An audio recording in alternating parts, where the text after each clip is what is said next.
someone fucked up your life, congratulations, lahat tayo pare-parehas lang. Hindi mo lang kasi alam yung pinagdadaanan ng iba.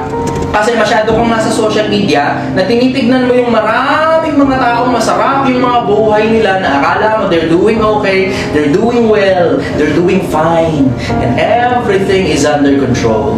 Pero you have not seen the bones inside their closets. Lahat tayo may kanya-kanyang kagaguhan. Lahat tayo may kanya-kanyang kasirauluhan. Lahat tayo may kanya-kanyang maling ginawa. Lahat din tayo ginawan ng mali ng ibang tao. Lahat tayo, walang nakakaligtas dyan. Mamamatay ka dahil sa kalungkutan mo, dahil sa problema mo, mamamatay din naman tayong lahat eh. Pagtiyagaan mo na lang. Pero ako ginagawa ko meron akong malaking pangarap na wala naman akong kailangan sa mga bagay na meron na ako ngayon. Ngayon, wala na akong kailangan eh. Pero meron kasi akong gustong marating. Gusto, hindi kailangan. Meron akong gustong marating. Yung gusto kong marating, it keeps me alive.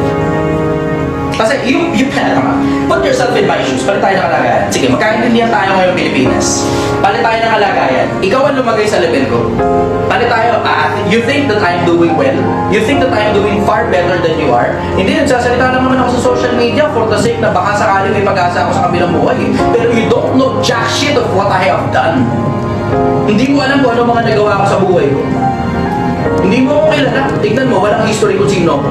Sa social media. Walang history kung sino ako. Hindi mo ako kilala. You just think that I'm doing better than you kasi naririnig mo ako sa social media. Pero talking about depressed, pare-parehas naman tayo eh. Sino ba hindi? Diba? Sino hindi malungkot? Sige. Every now and then sumasaya ka. Pero sino hindi malungkot sa atin? Alam mo, one thing is common in all of us. Life involves pain.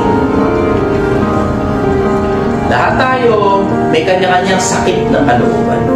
Lahat tayo may kanya-kanyang pagkadismaya. Lahat tayo may kanya-kanyang ginawa ni ganito yung ganyan sa akin. Lahat tayo meron. Sino sa inyo wala? Walang tao na may ginawang masama sa'yo. Wala, kahit isa. Swerte ka kung ganun. Ingatan ka ng gusto ng magulang mo, napakaswerte mo. Pero napakabihira niya. Kasi lahat naman tayo sinaulo in our own ways eh. Pero lahat din naman tayo matino in our own ways. Pero why bother na magpapatay ka kung lahat din naman tayo mamamatay pagdating sa dulo? Huwag mo na isabit yung sarili mo. Huwag mo na nasasin yung pulso mo. Huwag mo na sakin yung leg mo. Huwag mo na pasabugin ng baril yung ulo mo. Kasi doon din naman ang punta natin lahat, mamamatay din tayo.